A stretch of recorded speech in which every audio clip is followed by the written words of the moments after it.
Hello and welcome back to social B YouTube channel. Pakistan में elections होंगे या नहीं होंगे, इस बात का तो हमें नहीं पता, लेकिन अमेरिका में प्रेसिडेंशियल इलेक्शन जरूर होने जा रहे हैं साल 2024 में। और डोनाल्ड ट्रंप सीट बेल्ट बांधकर बिल्कुल तैयार हैं व्हाइट हाउस जाने के लिए। डोनाल्ड ट्रंप को पूरा यकीन है कि इस दफा वो अमेरिका के प्रेसिडेंट जरूर बन जाएंगे, लेकिन ऐसा ही यकीन उनको 2020 में भी था जब जो बाइडेन ने उनकी सारी उम्मीदों पर पानी फेर दिया था। लेकिन इस दफा सिचुएशन शायद थोड़ी सी डिफरेंट जरूर है। इस बार जो बाइडेन के साथ साथ यूरोप भी नहीं चाहता कि डोनाल्ड ट्रंप अमेरिका का प्रेसिडेंट बने, क्योंकि ट्रंप रिसेंटली होने वाली रशियन यूक्रेन वॉर के खिलाफ हैं। जो बाइडेन ने यूक्रेन को मिलिट्री एड का एक बड़ा हिस्सा दिया। डोनाल्ड ट्रंप से जब पूछा गया कि वो क्या चाहते हैं, रशिया और यूक्रेन में से कौन जीते, तो ट्रंप ने जवाब दिया कि मैं बस चाहता हूं कि जंग की वजह से लोगों को अपनी जिंदगियां ना खोनी पड़े, दोनों मुल्कों को कोई जानी नुकसान ना हो, और प्रेसिडेंशियल पावर इस जंग को आसानी से रोक सकती है।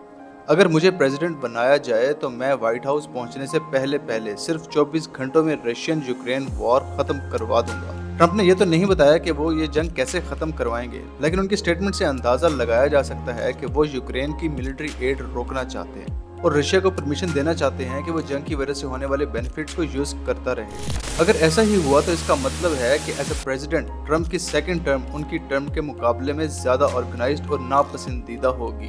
दूसरे लफ्जों में ये न सिर्फ यूक्रेन बल्कि पूरे यूरोप के लिए तबाही होगी। डोनाल्ड ट्रंप यूरोप को नेटो छोड़ने के लिए धमकी दे सकते हैं। यूरोप को इस टाइम 3 खतरे हैं: रशिया की तरफ से हमले, चाइना की तरफ से इकोनॉमिकली बेदखल होना और अमेरिका की तरफ से उसकी सपोर्ट खत्म होना।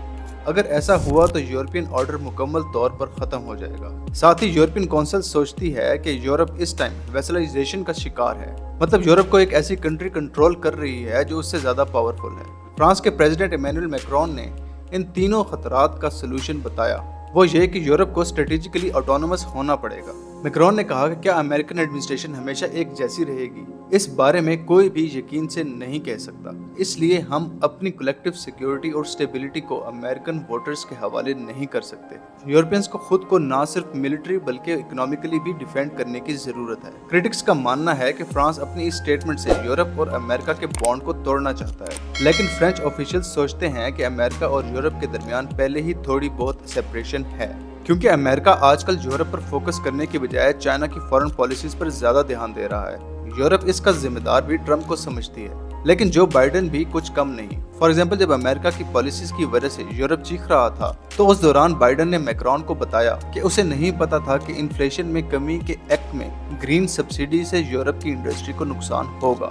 यहाँ से देखा जा सकता है कि in terms of trading Joe Biden Donald Trump के मुकाबले में ज्यादा आजाद ख्याल और कम प्रोटेक्शनिस्ट हैं। अमेरिका यूरोप और चाइना को प्रेफर कर रहा है। जल्दी या फिर देर से बाइडेन एशिया पर फोकस ज्यादा करने के लिए यूरोप पर से अपना फोकस कम कर देगा, और अगर ताइवान में कोई क्राइसिस आया तो ऐसा होने में ज्यादा टाइम नहीं लगेगा। लेकिन मोस्टली यूरोपियन गवर्नमेंट्स इस एनालिसिस पर एग्री नहीं करती, क्योंकि यूरोप के लिए अमेरिका की मिलिट्री कमिटमेंट बढ़ रही है। अब सवाल ये है कि अगर अमेरिका यूरोप को छोड़ दे तो क्या यूरोप खुद को संभाल लेगा? इसका जवाब है हाँ। यूरोप की सब नेटो एलाइज कंट्रीज इंडस्ट्रियलाइज्ड हैं। इनकी तादाद तकरीबन 600 मिलियन है और इनके पास 20 लाख सोल्जर्स वेपनाइज्ड हैं। कई डेकेड से इन कंट्रीज को एक साथ काम करने का एक्सपीरियंस है। इनमें से 2 मुल्क फ्रांस और ब्रिटेन के पास तो न्यूक्लियर वेपन्स और सिक्योरिटी काउंसिल में परमानेंट सीट्स भी हैं। लेकिन अगर दूसरी तरफ से देखा जाए तो सच ये है कि नेटो को पावर अमेरिका देता है। वो इस तरह के नेटो की टोटल मिलिट्री स्पेंडिंग का 2/3 अमेरिका देता है। यूरोप के 2 मोस्ट इंपॉर्टेंट इंस्टीट्यूशंस यूरोपीय यूनियन और नेटो एक दूसरे से अलग हैं। नॉर्वे, ब्रिटेन और टर्की जैसे अहम साथी भी यूरोपियन यूनियन का हिस्सा नहीं है। नेटो का बिजनेस कलेक्टिव डिफेंस है, जिसे अमेरिका डायरेक्ट करता है। Economic policy European union handle करती है, जिसे मिलिट्री अलायंस के खिलाफ बनाया गया था। फ्रांस ने खास तौर पर इसे अमेरिका के खिलाफ जवाबी कार्रवाई के तौर पर यूज करने की कोशिश की है। जो बाइडेन की पूरी कोशिश है कि ट्रंप इस बार इलेक्शन में शामिल ना हो, लेकिन ट्रंप किसी सूरत इलेक्शन से पीछे हटने के लिए राजी नहीं है। कुछ महीने पहले डोनाल्ड ट्रंप पर क्रिमिनल चार्जेस भी लगे।